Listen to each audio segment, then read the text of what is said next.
¿Hasta cuándo te resistes?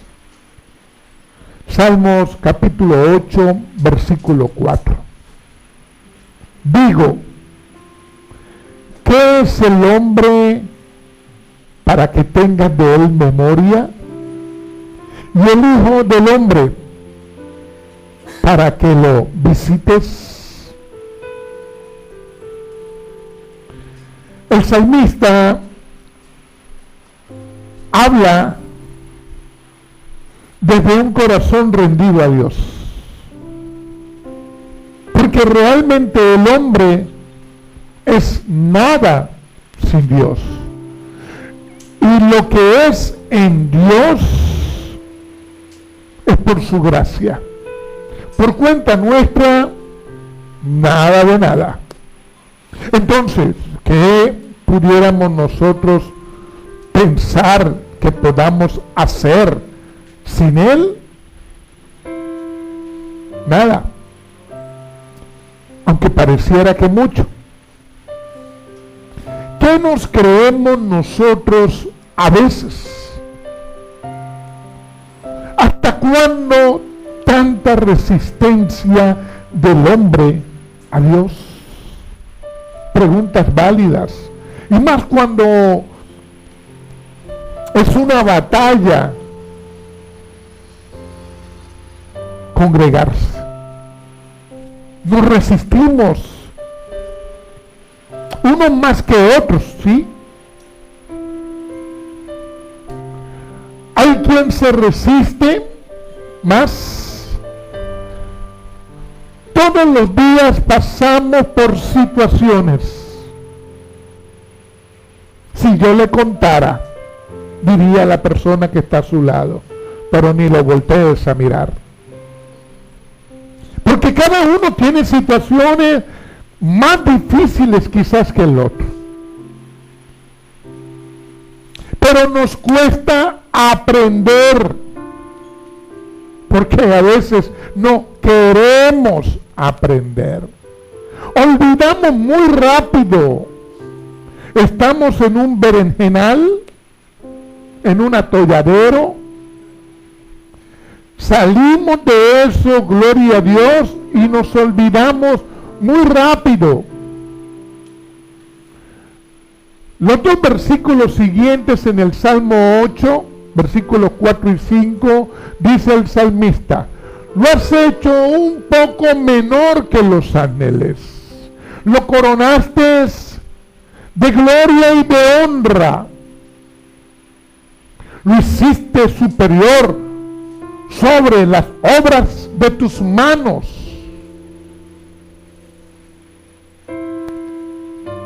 Qué grande es nuestro Señor, y qué bueno, y qué generoso. Cómo Él nos hizo a nosotros. Lo que Dios en su plan te entregó.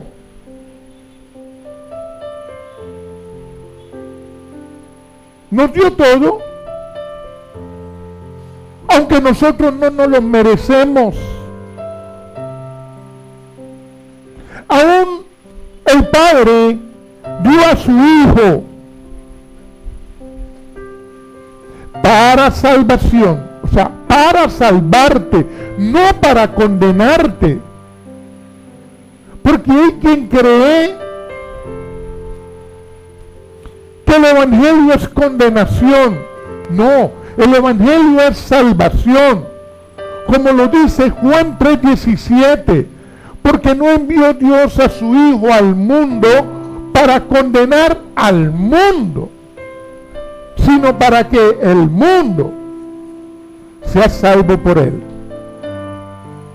Quiere decir que la única opción válida para el hombre es Cristo. ¿Y por qué no lo tomamos en cuenta entonces? ¿Por qué entonces hay tanta resistencia? Cualquier persona o cualquier cosa es más importante que la relación del hombre con Dios.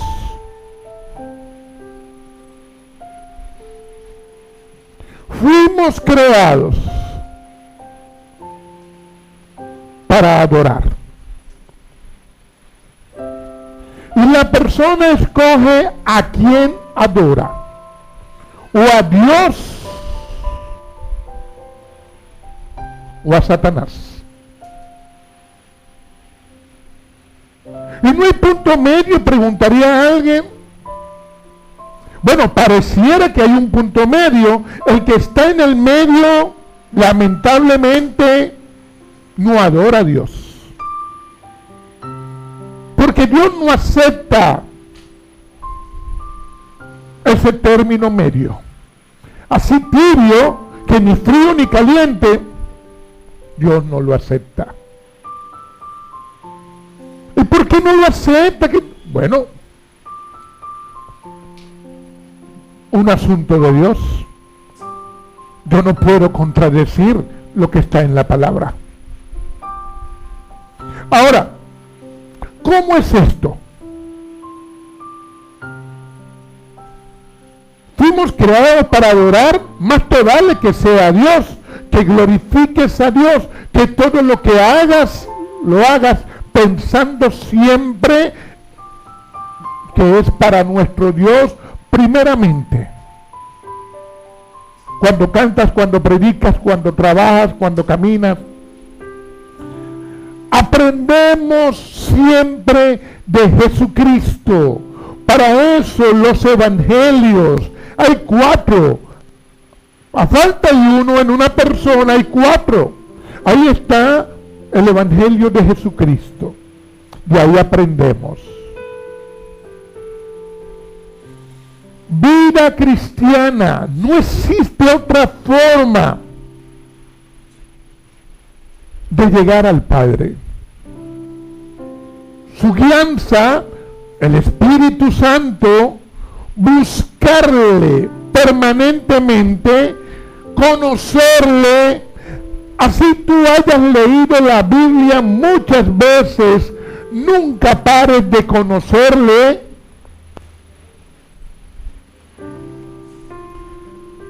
Convertido a Cristo. Porque el que no esté convertido a Cristo no es salvo. No es salvo. El que no está convertido a Cristo no cree en Él. Y la resistencia del hombre es a ser convertido. O sea, a que Dios quite unas cuantas cosas que a Él no le agradan, que al hombre sí, para que haya una transformación en esa persona. Si no, no es posible. Y todo esto es en la gracia de nuestro Señor. Filipenses capítulo 2, versículo 13, dice: porque Dios es el que en vosotros produce así el querer como el hacer por su buena voluntad. Y usted pensará, pastor, ese versículo lo conozco. Claro que lo conoces. Es bastante predicado. Hay un querer en la persona que lo debe acompañar un hacer. Viene de Dios primeramente por su gracia puesto en la persona, pero mucha gente rechaza a Dios, a su palabra, al querer como el hacer, a la voluntad de Dios. Por hacer mi voluntad separado de la voluntad de Dios. La iglesia de Cristo hoy batalla muy dura, porque el mundo ha arreciado la seducción sobre la iglesia. En otras partes ya no hay seducción, hay persecución. Por aquí, por estos lados, hoy en día seduce y seduce. Y está sacando a la gente de las congregaciones. El congregarse hoy ya no es un deleite para muchas personas. Y Dios lo que quiere es la disposición de tu corazón más allá que cualquier otra cosa. Porque en un corazón dispuesto, la palabra de Dios va a producir el querer como el hacer. El apóstol Pablo, Dios lo usa para enseñar a la iglesia. Pablo fue un acérrimo enemigo de la iglesia, pero ahora convertido a Cristo, resiste al mundo. Anteriormente él resistía a Cristo sin saberlo, perseguía y a la vez resistía a Cristo. Sabía lo primero, no sabía lo segundo, que él se estaba resistiendo a Cristo. Y ahora convertido, resiste al mundo. Cuando usted lee Hechos capítulo 24 y Hechos 25, se encuentra un apóstol Pablo que está acusado sin causa alguna. O sea, está preso, está en un juicio, en otro juicio, y luego en otro juicio, hasta el capítulo 26, sin causa. ¿Acusado de qué? Acusado. No pregunte más. No le digo a ustedes, sino que usted lee la palabra de Dios. Un hombre acusado, un hombre en juicios. ¿Y por qué? Sin causa. Lo está juzgando Félix, gobernador Félix. Félix le gusta mucho el dinero. Félix lo encuentra inocente, pero lo deja preso. Y Félix espera que Pablo en algún momento le dé algo. O sea, eso ya existía. Él dame algo.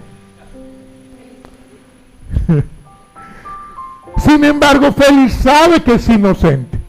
2 años pasó Pablo en esa situación y llaman a Félix de Roma. Lo solicitan en Roma, Félix se fue y quedó el gobernador Festo. Festo oye las acusaciones contra Pablo y también Festo se da cuenta que Pablo es inocente. Festo le propone a Pablo ir de Cesarea a Jerusalén. Cesarea era una población que tenía el nombre en honor al César, Cesarea. Y Festo le propone a Pablo ir a Jerusalén, porque a Pablo lo quieren matar. Pablo tenía demasiados enemigos por la causa de Jesús, por predicar el evangelio. Pablo apela a César, porque Pablo, aunque era hebreo de la tribu de Benjamín, tenía nacionalidad romana.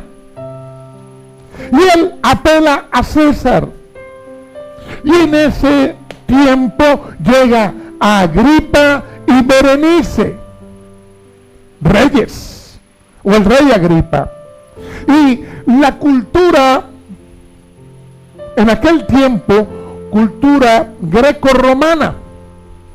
Roma en el poder de las armas, los griegos en todo lo demás. Y esa cultura romana, griega, era en pompa. ¿Qué se le viene a usted a la cabeza con la palabra pompa? Bueno, eso, pomposo. Imagínense toda la parafernalia con que llegaron estos reyes. Pompa. Tiene que ver la pompa con gloria y poder terrenal. Así llegaron estos reyes. Festo, el gobernador, le contaría al rey Agripa lo que la sociedad pedía con Pablo.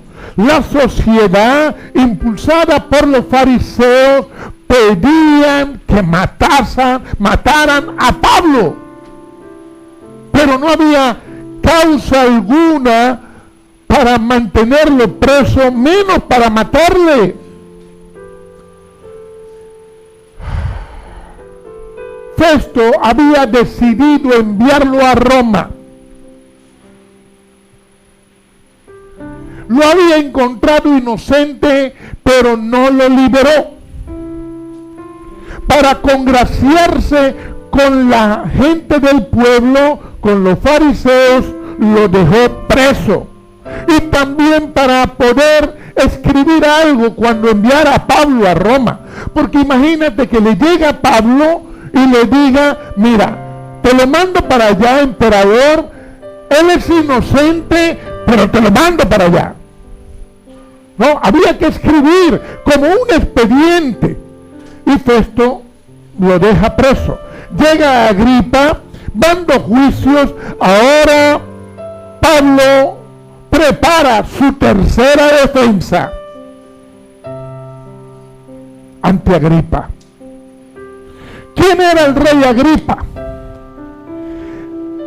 El rey Agripa pertenece a la familia de los Herodes.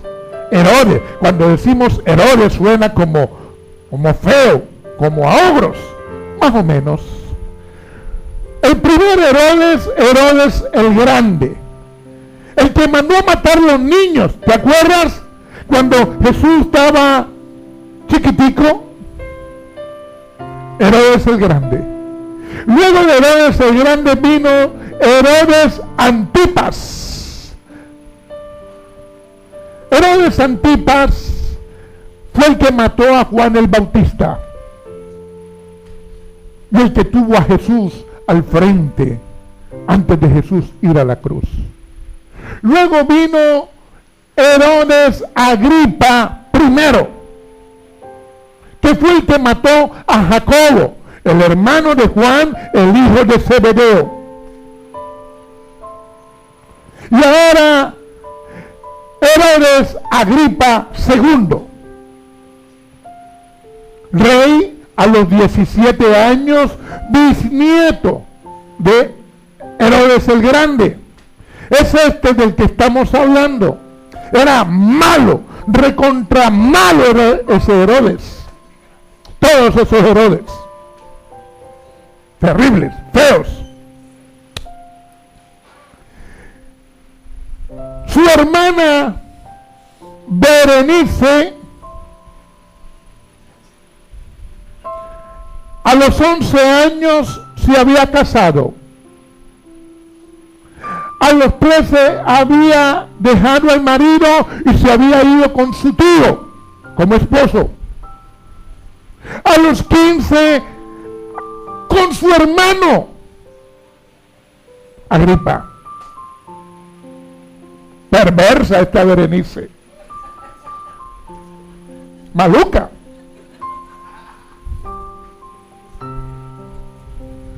Ellos eran los jueces ahora de Pablo.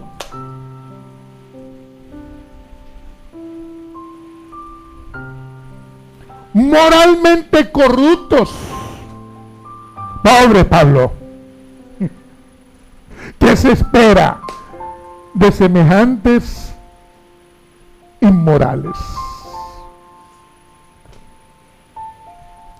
¿Cómo presentaría Pablo su defensa?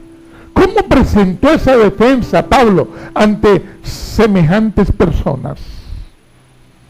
Y ahí tú lees en Hechos capítulo 26. Para Pablo es un privilegio. Él lo narra ahí. Para Él es un privilegio. Para cualquiera de nosotros, oye, qué terrible, Cristo, mira dónde estoy metido. Semejante problemón, y esos jueces, no, yo aquí no tengo chance. El tercer juicio, no, imagínate tú. Pero Él tiene una encomienda de Dios, de parte de Dios tiene una encomienda Pablo. Cristo le había dicho a él, cuando se encontraron en el camino, Cristo le había dicho, serás testigo de mí delante de reyes y gobernadores. Y se estaba cumpliendo. Reyes y gobernadores. Pablo tenía un ministerio poderoso, testificar de Cristo. Los Herodes, todos los Herodes, eran judíos. Como judíos conocían el judaísmo, conocían la ley, entendían lo de los profetas. Cada uno de estos Herodes, todo el pueblo hebreo, todo el pueblo judío en aquel tiempo conocía el judaísmo. Y Herodes no escapa a eso.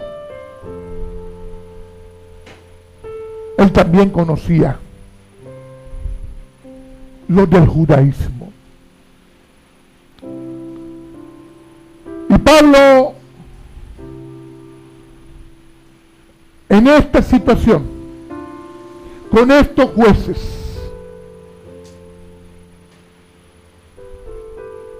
fariseos alrededor de él, deseando la muerte de Pablo. Cuando nosotros leemos la palabra de Dios, esto que ocurre en el Nuevo Testamento viene del Antiguo. O sea, en el Antiguo Testamento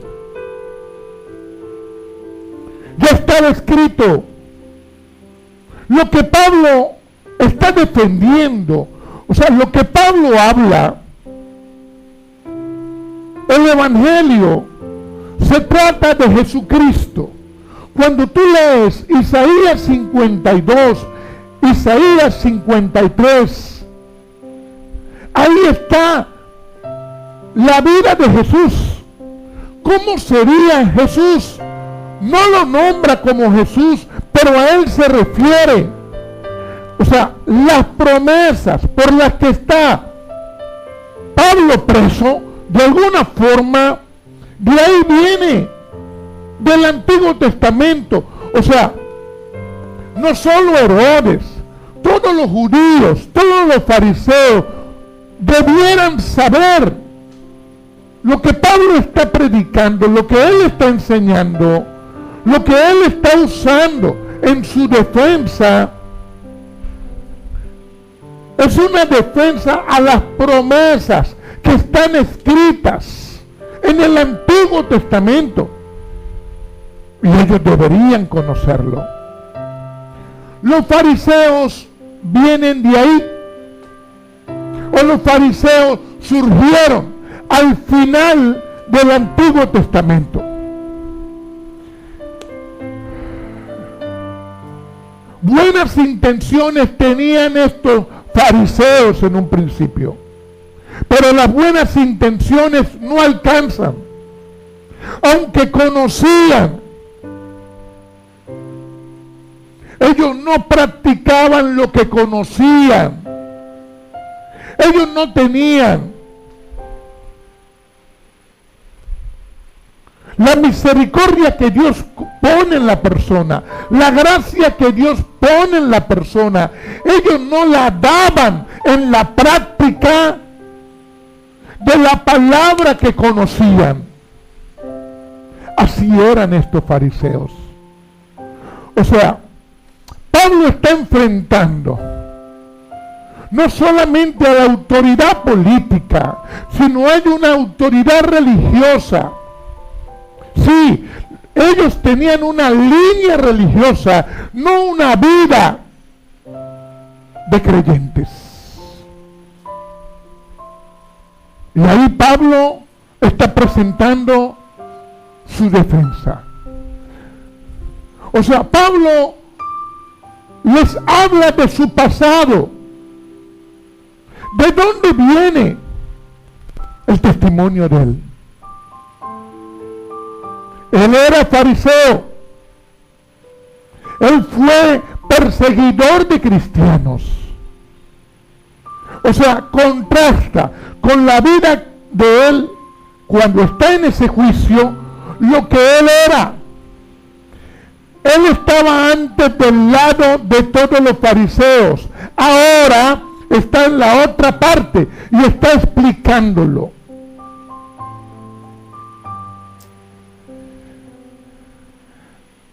Mucha gente hoy persigue a los hijos de Dios en nombre de Dios. Hoy lo hacen como ayer, y eso hacían los fariseos. Perseguían a los hijos de Dios en nombre de Dios. Terrible. Incluso hoy hay cristianos sin Cristo. Ahora, Saulo, quien era Pablo antes, perseguía a los cristianos. Y él se los está diciendo. O sea, él está hablando lo que era su vida antes de llegar a Cristo.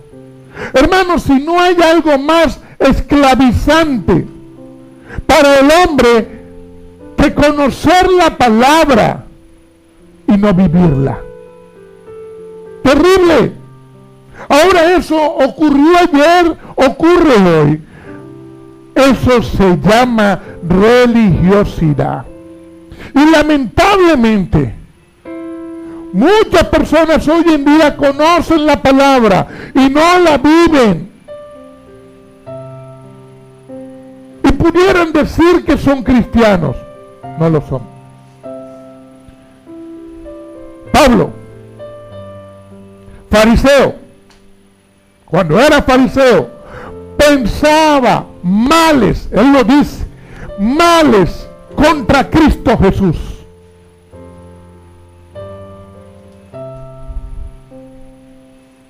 Perseguía a Cristo Jesús, a quien resistía. ¿Saben lo que es perseguir a alguien y a la vez te resistes a él? Él no sabía que se resistía a Cristo. Él no sabía que Cristo le buscaba. No quería saberlo. Él solo perseguía. Y esa persecución a Cristo, a los cristianos, lo hacía sirviendo a Dios. Dirá Dios, mejor no me sirvas. Castigaba, golpeaba, dio su visto bueno para muerte de cristianos. Ese era Saulito. Tremendo. Y él lo está hablando ahí. O sea, la audiencia está oyendo a Pablo en lo que él era. Él encarceló a muchos. Él los latigó. Él los llevó a hablar mal de su fe cristiana, a maldecir a Cristo. Ese era Saulo.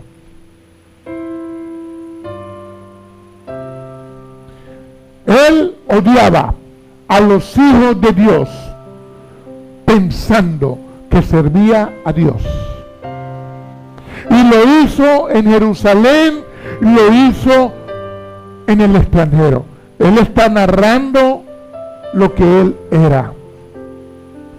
Ahora, hermanos, ¿cómo fue la conversión de Pablo?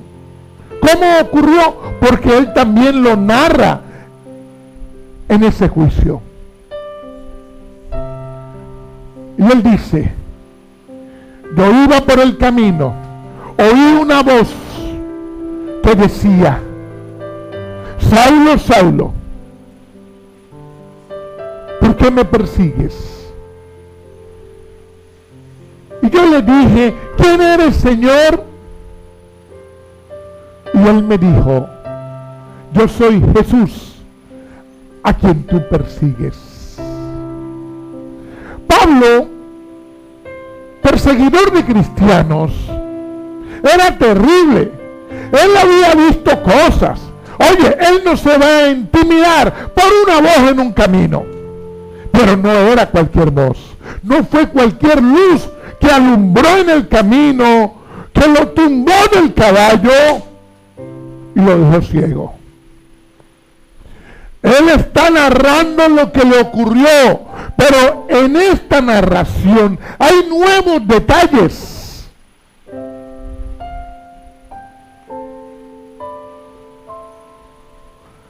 Él está dando su testimonio y a la vez su testimonio es su defensa.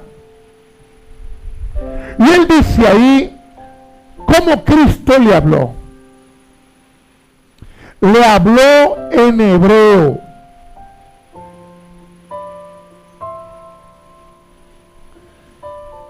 Y utilizó una frase grecorromana.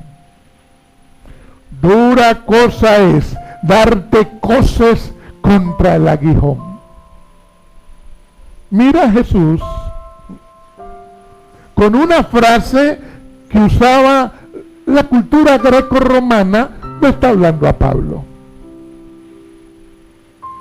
Dura cosa es darte coces contra el aguijón. El aguijón eran unos punzones, puntudos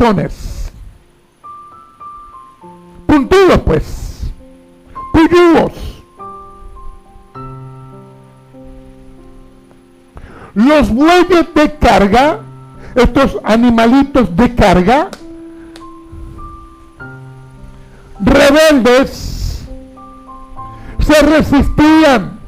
Y cuando se resistían, daban patadas hacia atrás. ¡Paz! Y se encontraban con los punzones. Y se clavaban los punzones. Es lo que Jesús le está hablando a Pablo. Pregunto, ¿cuál era el animal de carga ahí? ¿A quién se refiere Jesús? A Pablito.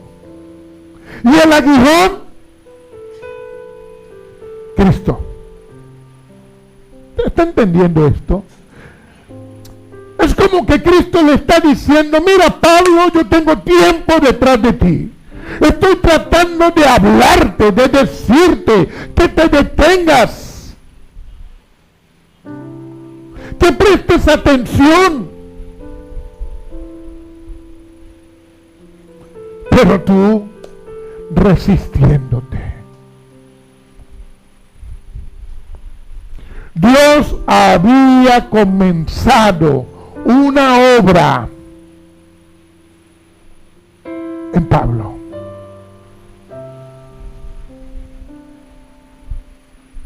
Pablo les había dicho ahí en el juicio, ustedes pueden ver a través de mi vida lo que el poder de Dios ha hecho en mí. El camino lo llamaba Pablo a Cristo. Lo que el camino ha hecho en mí. La gracia de Dios me cambió, dijo Pablo. Pablo había nacido en Tarso. Todos los habitantes de Tarso, aunque era una población en el territorio de Israel, todos tenían la nacionalidad romana. O sea, eran hebreos y eran romanos. Ay, diría alguien, ya tengo el pasaporte también europeo. Así era. Eran hebreos, eran romanos, por eso Pablo apeló a César. Y joven vino Pablo a estudiar en Jerusalén y tenía al mejor o a uno de los mejores maestros de la ley. Pablo era un seguidor de la ley empedernido. Él pensaba que él cumplía la ley al 100% y con eso servía a Dios. Pero resulta que lo que Cristo le dice a él en el camino es: tengo tiempo detrás de ti y tú lo que haces es resistirte a mí. ¿Sabes cuántas personas tienen a Cristo hablándole? ¿Y qué hacen las personas? Se resisten. Porque lo que le ocurrió a Pablo nos ha ocurrido a más de uno. Y no lo vemos.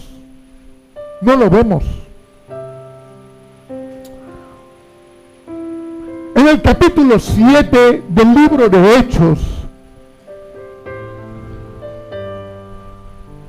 nos relata la muerte de un joven llamado Esteban, un hombre de Dios que, conociendo el mensaje del Evangelio, se apasionó por Jesucristo. Y él muere apedreado. Pero antes de morir, él se lanza una prédica. Está en todo el capítulo 7. Él no se quejó, Esteban no. Él predicando y la gente apedreándolo. Y antes de morir, perdonó.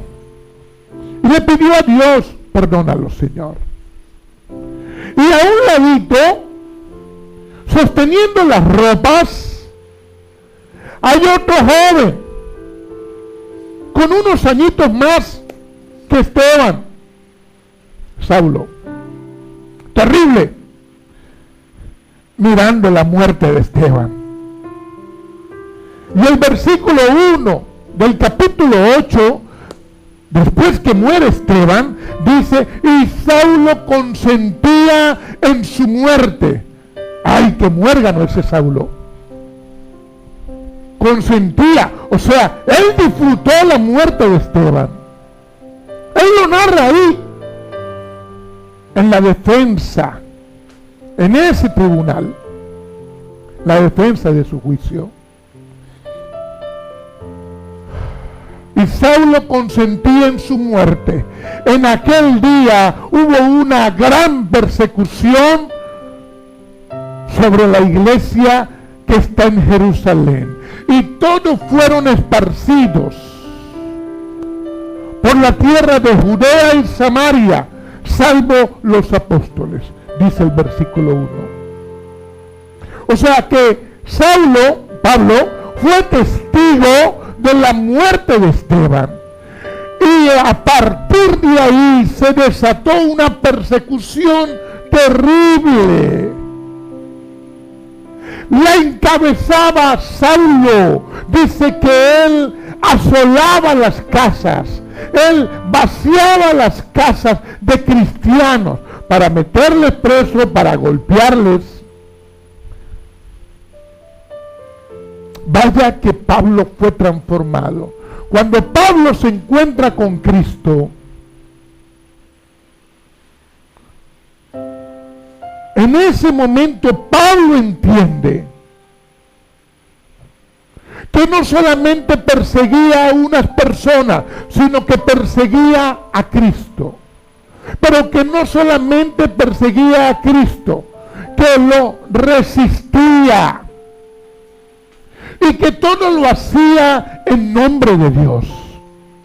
Hermanos, y esto trajo una confrontación tremenda adentro de él. Cuando él quedó ciego en el camino y fue a Damasco y comenzó un nuevo proceso en su vida por medio de un hombre escogido por Dios para eso, Ananías. No pienses tú que fue algo de 2 o 3 días. No pienses tú que fue orar 10 minutos en el nombre del Padre y del Espíritu Santo y ya. No, no fue así.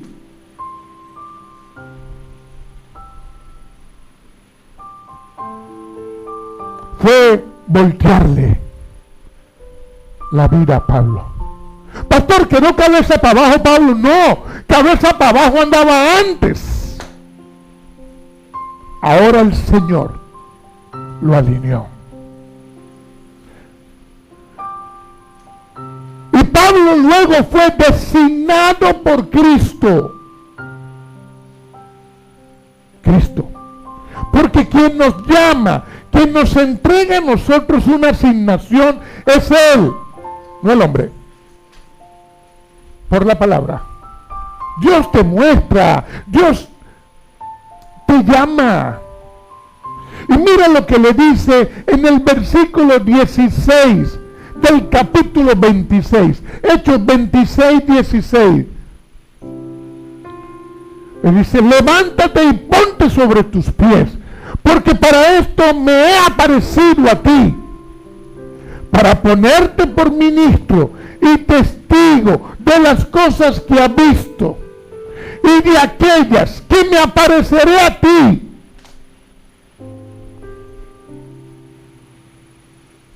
Ministro y testigo. ¿Sabe lo que significa eso? De la boca de Jesús.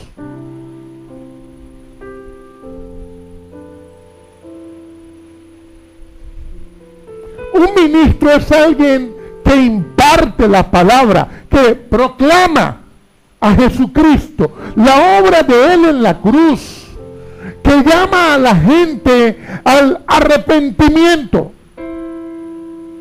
Ese es un ministro de Dios.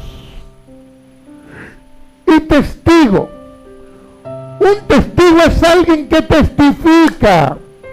No pudiera yo testificar de Cristo si no estoy convertido. Porque ¿qué testificaría? O sea, un ratico sí, un ratico no. No puedo, porque si yo testifico algo de Cristo ahora, pero mañana ando rascado por ahí. Si yo le predico a una hermana hoy y mañana, ay, y la hermana me dice, ¿usted no es el ministro de ayer?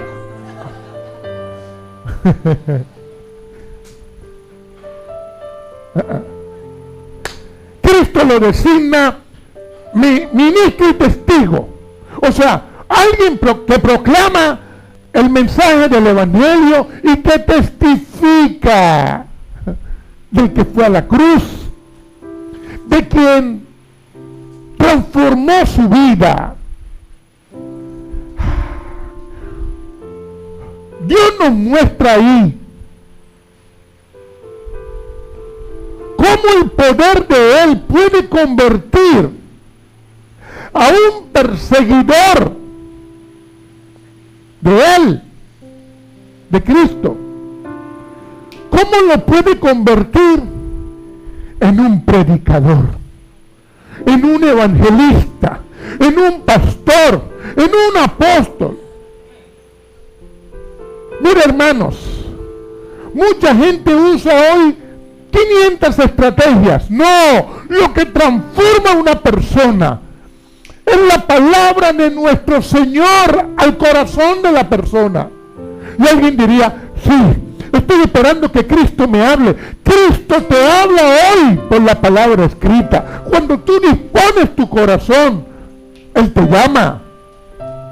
Él te designa hoy por su palabra.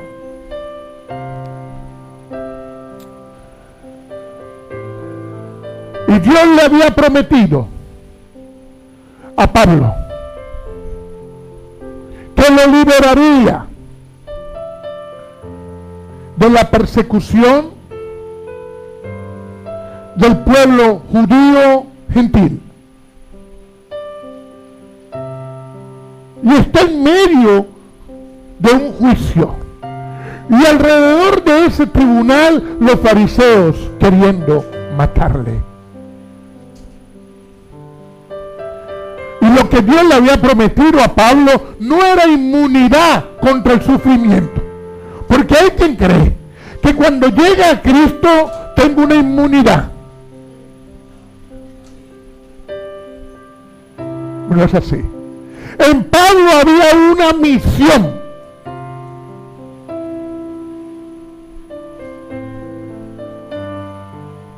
Para mostrar a Cristo, manifestar a Cristo de este lado de la gloria. Hermanos, todos nosotros iremos a una gloria eterna, en la vida eterna. Mientras tanto aquí, de este lado, vamos a glorificar a nuestro Señor. Y Pablo tiene una misión para enseñar a la iglesia con experiencias propias, por la gracia de Dios, para la gloria de Dios. Porque Pablo a quien muestra es a Cristo, y de quien él habla en ese juicio es de Cristo. Cristo le dio la garantía, le puso la meta. Tu meta es esta, Pablito. Yo soy tu garantía, esta es tu meta. Y el ministerio, Pablito, que te doy es abrir los ojos de los incrédulos.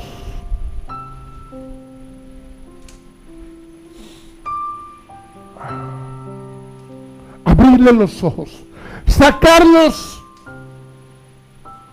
de la oscuridad y llevarlos a la luz del dominio de las tinieblas, traerlos al reino de Dios, a mi reino, Pablo. Ahora, hermanos, usted sabe que el incrédulo no se ve en las tinieblas. Yo estaba hasta los tequeteques en las tinieblas, en la maldad, pero no me veía ahí. Porque cuando la persona está ahí, no se ve ahí. Cuando llegamos a Cristo y nacemos de nuevo, oye, ¿de dónde me sacaste, Señor? Uf.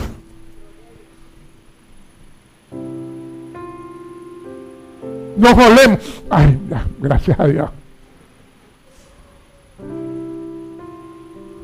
De ahí nos sacó el Señor.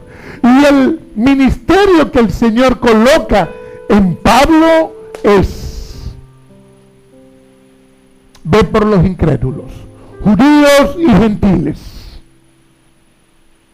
Como dice segunda de Timoteo 2:26, que con mansedumbre corrija a los que se oponen, por si quizás Dios les conceda que se arrepienten, para que conozcan la verdad y escapen del lazo del diablo, donde están cautivos a voluntad de Él. Hermanos, el que no está en Cristo está cautivo a voluntad del diablo. Que el Señor lo reprenda.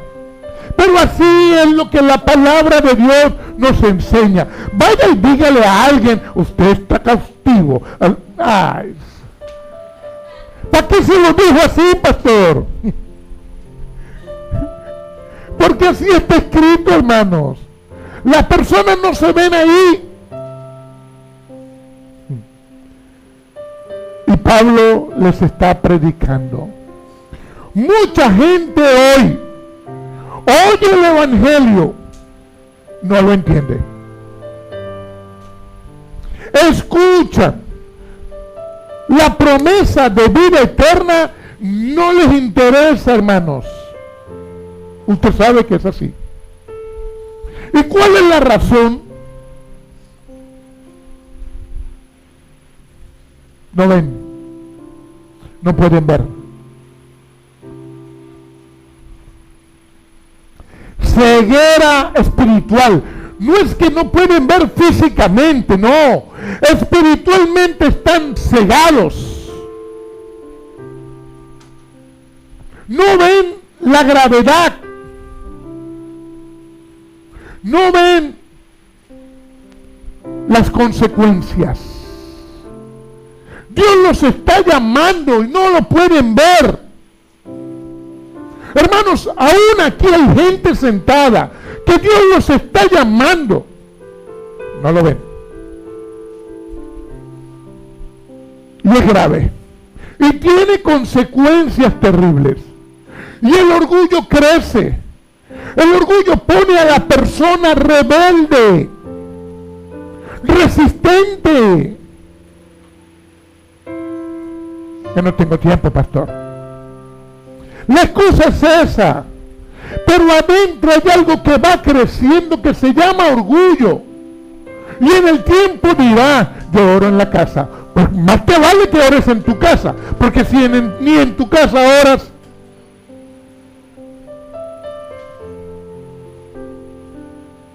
Mira, hermanos, el que ora en la casa se congrega. No hay de otra. Sino, es porque usted lo dice, porque lo dice la palabra de Dios. Es lo que nos enseña la palabra de Dios, cómo nos convoca el nombre de Jesús a nosotros, su iglesia. Ahora, el orgullo trae rebelión, resistencia, y Pablo habla de eso porque él era fariseo y él sabe lo que está hablando y les está hablando a ellos. Es aquella persona que pone lo malo como bueno. Y usted sabe que así como era ayer es hoy. Y cuando nosotros vamos a la palabra de Dios, nos encontramos con Isaías 5:20. Ay, de lo que a lo malo llaman bueno y a lo bueno malo, que hacen de la luz tinieblas y de las tinieblas luz, que ponen lo amargo por dulce y lo dulce por amargo. Usted sabe que es así, hermanos, y hoy lo estamos viviendo mucho más. Y si la persona no entiende que es Cristo quien le llamó, que hay unas cuantas cosas que debemos dejar y que tenemos que determinarnos en lo que Cristo nos está hablando. Eso ocurre, el poner lo malo como bueno, ocurre mucho en los incrédulos. Y también en algunos cristianos. Porque alguien diría, ¿y en los cristianos no? Bueno, en algunos sí. Ahora, lo paradójico aquí es que el incrédulo no quiere venir a Cristo para que no le quiten su libertad. Y están cautivos. ¿Cuál libertad? O sea, ¿quién gobierna tu vida? Porque alguien tiene que gobernar tu vida. Y alguien diría, yo me mando solo. No, alguien te gobierna. O el bien de nuestro Señor y Dios, o lo malo de las tinieblas, Satanás. Porque en la Biblia, cuando el apóstol Pablo escribió que para que escapen del lazo del diablo, en que están cautivos a voluntad de él, es gente que consciente o inconscientemente obedece a una agenda satánica. Y solo Cristo, la verdad, es quien nos hace libres. ¿Cuándo? Cuando la conoces. Juan 8:32. Y conoceréis la verdad y te hará libre. O sea, no hay otra manera. Y el mismo pasaje del capítulo 8 te dice 4 versículos más adelante, en el 36, que es la única libertad verdadera. ¿Por qué? Porque el mundo es especialista. Mire, es tan especialista el mundo que se metió dentro de la iglesia. La iglesia es de Cristo, pero el mundo vino y se metió. Triste y lamentable. Las personas no lo ven. ¿Cuál fue la respuesta de Pablo al llamado? Pablo les dice: yo no soy rebelde, porque algunos fariseos lo tildaban a él de rebelde. Él pertenecía a sus filas, él era uno de los estandartes de los fariseos, y ahora de ese lado, traidor. Tú eres un rebelde de nuestra causa. Y Pablo le dice: yo no soy rebelde, yo soy obediente a la visión que tuve en el camino. A esa visión soy obediente. A quien me habló ahí, yo predico su palabra a todos. Y ahí están sentados Festo, Agripita y Berenice. Berenice. Incrédulos, totalmente incrédulos. Pero Pablo no se amilanó por eso. Él escribe, Pablo, en Romanos capítulo 1, versículo 16, porque no me avergüenzo del evangelio, que es poder de Dios para salvación a todo aquel que cree, al judío primeramente y también al griego, a los gentiles. Ahí en esa sala están judíos y también hay un gentil, Festo, el gobernador, y los fariseos, con ganas de matar a Pablo. Y Pablo, en el llamado que el Señor le hizo, ¿cuál? Como la iglesia primitiva, hermanos. Ese era el llamado de la iglesia primitiva, el llamado de Pablo. El llamado de la iglesia hoy, ese es nuestro llamado. No hay otro tipo de llamado. Cuando la iglesia hace muchas cosas, hermanos, nosotros tenemos que ir a lo que es el llamado que Cristo le hizo a Pablo, que Dios le hace a la iglesia primitiva, que nuestro Señor le hizo a todos los apóstoles. Hablar del amor de Dios, claro que sí, pero no solamente el amor de Dios. Y en esto hacía énfasis la iglesia primitiva, porque hoy en día hay personas que solo esperan de que se les hable del amor de Dios, pero no es solamente ahí.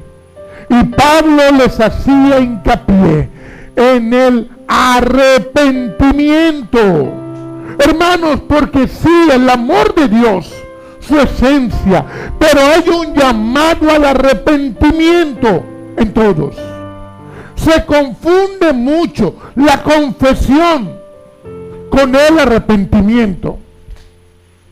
Y hay quien confiesa, pero no se arrepiente con Dios. O sea, se quedan en la confesión. Sí, yo soy un pecador. Yo le enamoré a la mujer a ese tipo. Yo me robé esos reales. Y si me dan chance mañana lo vuelvo a hacer. No lo dicen así, pero si no hay arrepentimiento lo va a volver a hacer. Mira, hermanos, es como el que diga: yo lo hice porque por mi vena corre sangre, y si no lo hago yo, lo hace mi compadre. Lo va a volver a hacer. Eso no te ha arrepentido nada. Porque el arrepentimiento que Pablo les habla a ellos ahí, en hebreo es chut nachan, que quiere decir devolverse con dolor. Te tan bueno que estaba allá, pero me devuelvo. Porque el pecado gusta tanto que a veces duele dejarlo. Ay, pastor, usted sabe que es así. Y tiene que haber un cambio de mente, en griego, metanoia. Eso es arrepentimiento. Tiene que haber un giro a lo que veníamos haciendo. Y eso fue lo que ocurrió con Pablito. Hubo un cambio en él. Y Pablo lo habla para todos. Hermanos, los hebreos, los judíos, no le gustaba ese para todos, ¿no?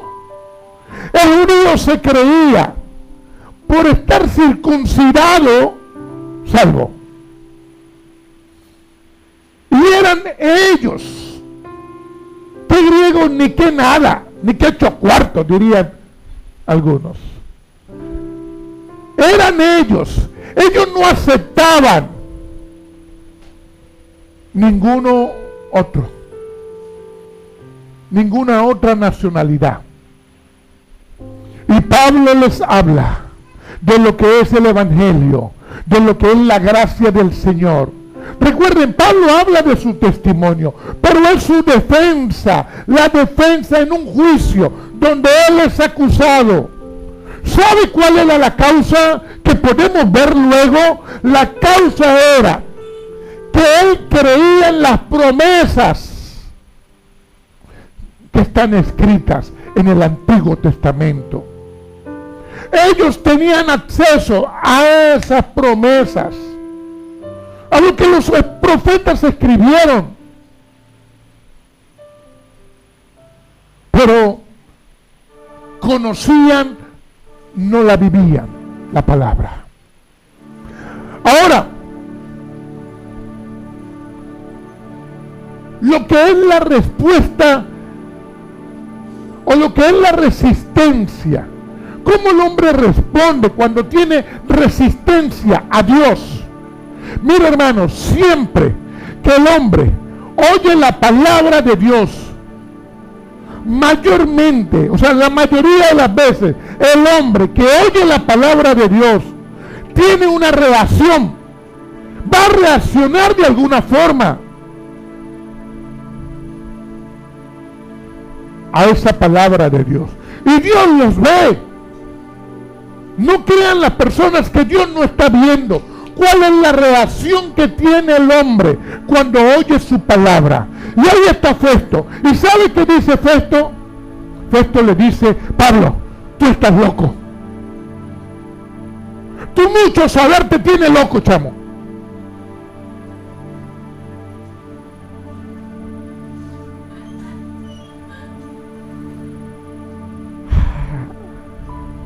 Mira, hermanos, eso era lo más fácil para Festo. Decir que Pablo estaba loco, en vez de reconocer al Señor, de arrepentirse. No, lo más fácil es: tú estás loco. Pero nosotros creemos que es solamente Festo. No, todos somos así. Cuando alguien le predica a una persona, o cuando alguien oye una prédica, ay, ese pastor sí está religioso, chico. Cuando alguien se le evangeliza, estás loco. Estás loco de remate, estás de manicomio.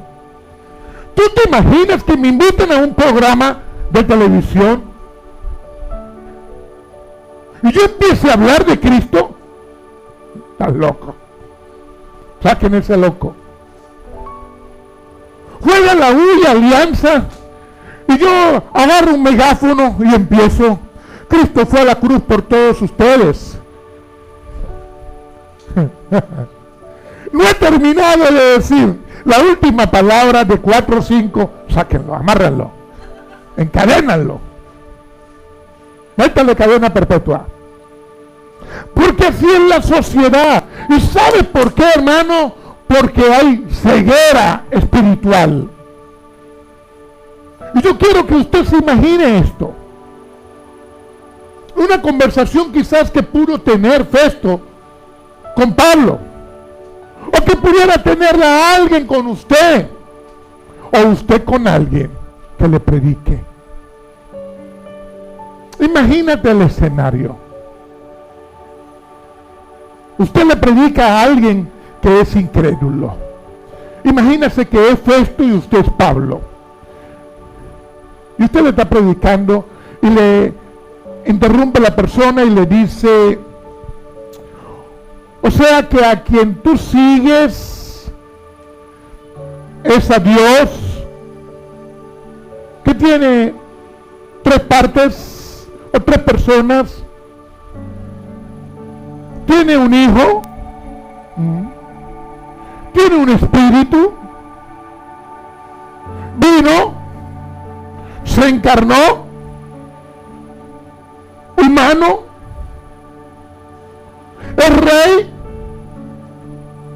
pero vino a sufrir, creó el universo, pero lava pies.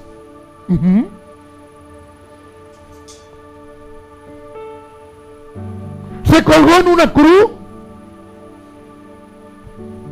tiene todo el poder, pero no se bajó.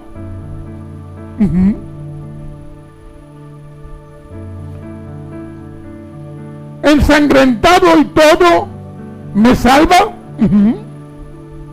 Murió y resucitó al tercer día. ¿Y tú pretendes que te crea? Así más o menos fue. Tú estás loco, de Festo. Tú estás loco, te dijera alguien. Hermanos, pero esa es la palabra de Dios. Y mucha gente conoce eso que les estoy diciendo. No entienden. No les interesa. ¿Por qué? Ceguera espiritual. Porque la persona no se dispone. Mira, hermano, ¿sabe qué es mentiras? La promesa de un político. Y se cree el más rápido. O un gerente general de un equipo de fútbol. Este año sí. Y vamos por el título. Y los primeros partidos trae goleada. Y ahí sigue uno colocándose la camisa y dándole un beso al escudo del equipo. Y hay quien se hace matar por eso.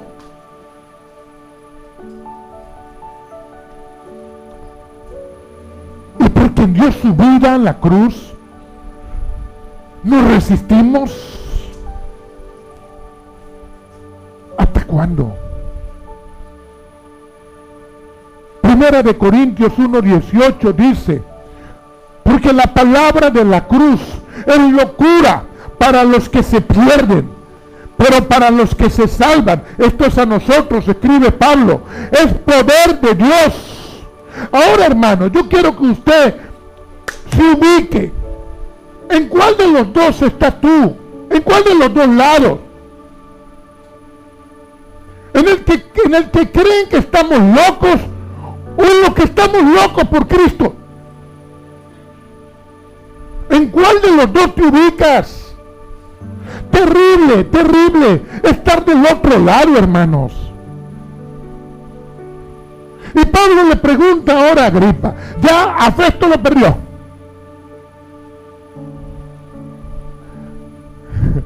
Pablo mira a Agripa y le dice: rey, tú crees en las promesas, ¿verdad? Pero Agripa le dice: Pablo, un poquito más de tiempo que te deje hablar y me convences, me persuades. O sea, en otras palabras, se te acabó tu tiempo. Casi, te faltó esto. Pero no. Hermanos, y Pablo le dice: ¿qué más quisiera yo que todos ustedes fuesen como yo, seguidor de Cristo? Y dice Pablo: excepto estas cadenas. ¿Saben lo que es un hombre con el amor de Dios, predicándole a quien lo tiene encadenado de manos y de pies. Imagínate él con las cadenas, predicándoles, porque de seguro movía sus manos. Pablo tenía una enorme pasión por los perdidos. Él los amaba. Él sentía por ellos, como por salvos, así también por condenados. Hermanos, ese es el llamado que Dios nos hace a nosotros. Ahora, para yo asumir ese llamado, yo tengo que tener mi corazón dispuesto, convertido a Cristo, para que la palabra trabaje en mí. Yo tengo que haber sido transformado por el poder de Dios, porque yo voy a testificar de mi Señor. Y la iglesia hoy debe recobrar esa pasión, ese trabajo.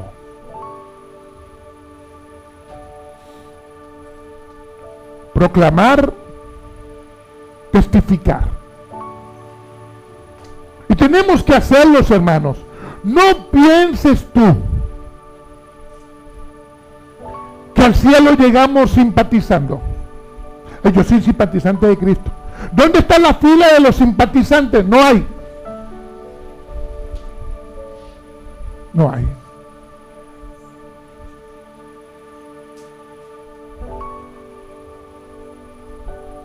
Segunda de Corintios 5:10. Porque es necesario que todos nosotros comparezcamos ante el tribunal de Cristo, para que cada uno reciba según lo que haya hecho mientras estuvo en el cuerpo, sea bueno o sea malo. Hermanos, usted debería conocer ese versículo, que todos nosotros comparezcamos. Hay un tribunal de Cristo.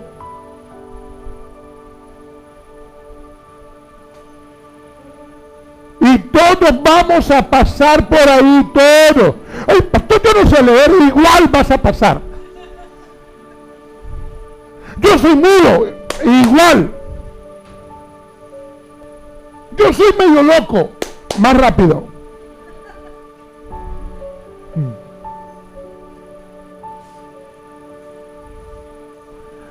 Y ahí lo que hicimos mientras estuvimos en el cuerpo.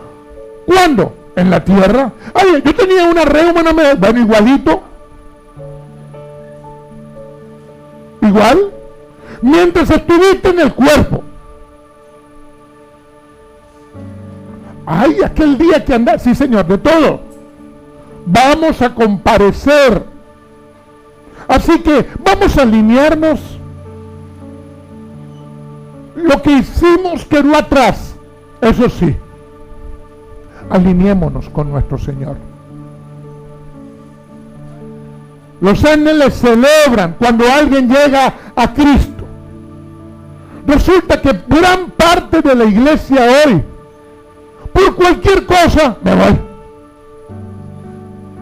El pastor ni me miró.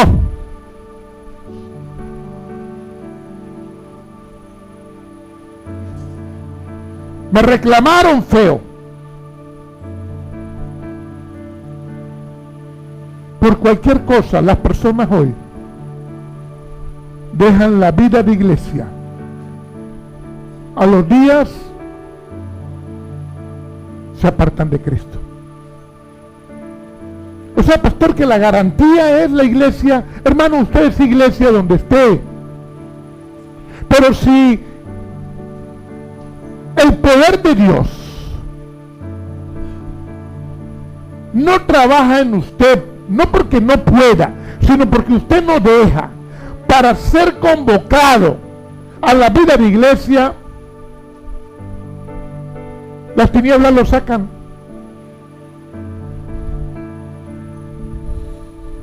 ¿Cómo concluye esta historia?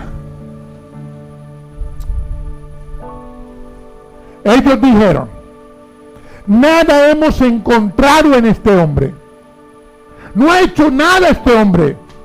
Ahora, ¿por qué no lo dejaron libre, pues?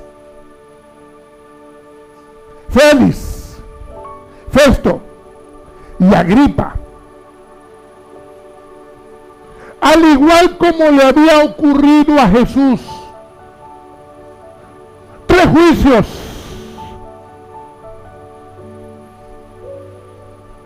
Porque Jesús tuvo 3 juicios, uno con el Sanedrín, uno con Pilato, uno con Herodes. Ahora Pablo, igual. Uno con Félix, uno con Festo, uno con Agripa. Y al igual, Pablo como Jesús, inocentes, pero presos.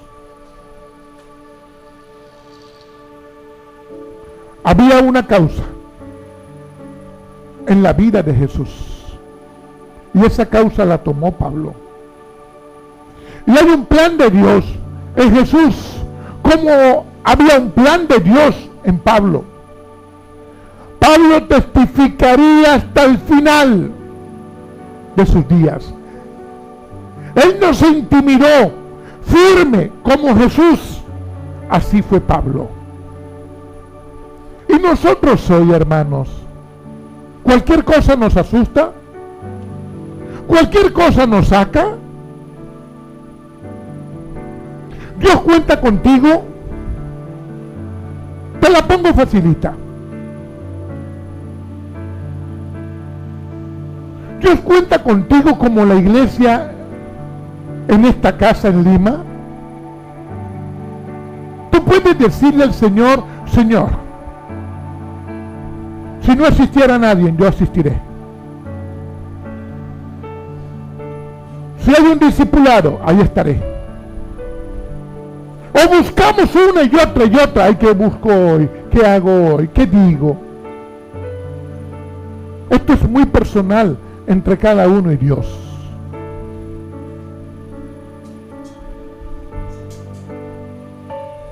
Pablo fue llamado a ser ministro y testigo, y así lo fue, de Cristo, de Jesucristo, siguiendo sus pasos siempre hasta el final. Estos hombres, Félix, Festo, Agripa, lo oyeron, creyeron en la inocencia de Pablo, pero no reconocieron de quién predicaba Pablo. Qué tremendo esto, hermanos. Creyeron en la inocencia de Pablo. Quiere decir que ellos supieron que sí, había verdad en lo que Pablo estaba hablando, pero no reconocieron a la verdad, Cristo. No hubo en ellos arrepentimiento, la dureza en el hombre. No hubo en ellos el perdón de pecado. ¿Por qué? Porque no pidieron perdón a Cristo.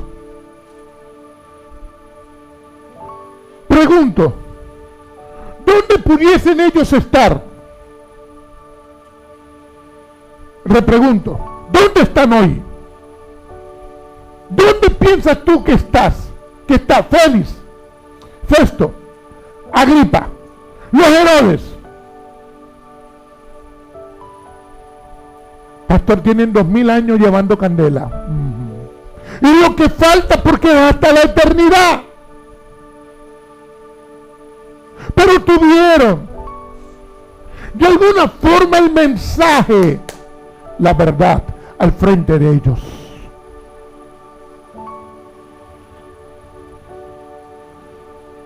La palabra que ellos oyeron ayer, tú la oíste hoy. Tú la has oído hoy. Isaías 55:11. Porque así será mi palabra que sale de mi boca. No volverá a mí vacía, sino que hará para lo que es enviada. Hará lo que yo quiera y será prosperada en aquello para lo que yo la envié, dice el Señor. Su palabra, para lo que Él la envía. ¿Para qué? Para que produzca arrepentimiento en nosotros. Para que luego de reconocer que Él es Dios y Señor, nosotros reconozcamos que fallamos. Y entonces viene arrepentimiento. Y ahí juntico al arrepentimiento, el perdón de pecado. Para eso es la palabra de Dios. En eso va a ser prosperada. Pero hay quien se resiste y se sigue resistiendo. Ahora te digo algo. Si no es en ti, si no eres tú, en otros sí. O sea, si tú dejas pasar la palabra, porque tú dices, hoy no, tal vez después. O sea, si no es para ti, que Dios la prospere, que haga para lo que Dios la envió. Hermanos, el evangelio no se va a detener. El reino de Dios sigue. Si no eres tú, en otro va a ser. No te resistas más. No te resistas más.